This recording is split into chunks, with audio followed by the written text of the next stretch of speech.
বন্ধুরা, আজকে এই দাদাটা চাকরি চলে গেছে। দাদা, আপনার কি বলছেন? আমি কি বলবো, মুখের ভাষা নেই। আমাকে আপনারা বাঁচান। আমার সদ্য চাকরি চলে গেছে, সুপ্রিম কোর্ট রায় দিল, হাইকোর্টের রায় অনেকদিন আগেই দিয়েছিল। আপনারা বাঁচান, আমি কি করে খাবো? আমি টপার স্টুডেন্ট ছিলাম, কিন্তু সব প্রলোভনে চাকরির আশায় আমি বাধ্য হয়ে কিছু জায়গায়, একটু দুর্নীতিগ্রস্ত জায়গায় পড়ে গেছিলাম, কিন্তু উপায় ছিল না। আপনারা বোঝার চেষ্টা করুন, আমার দুটো বাচ্চা, আমি কিভাবে খাবো? আমার লোন চলছে বাড়ির, আমি কিভাবে খাবো? দুটো বাচ্চার পড়াশোনা আমার শেষ হয়ে গেলাম, আমি শেষ। ঘুরতে যাওয়ার আগে ভাবিনি এটা? আমি ভাববো কি, ওটা পজিশনই চলছিল।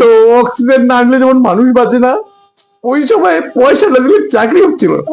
বাহ, বাহ, বলছি, আমি কি করবো? আমার মতো বাহ। সবাই দুর্নীতিগ্রস্ত জায়গায় ফেসে গেছিলাম। আপনারা বাচ্চা না আমাকে, আমি কি করবো? আমি না খেয়ে মরতে হবে, লোন চলছে বন্ধুরা।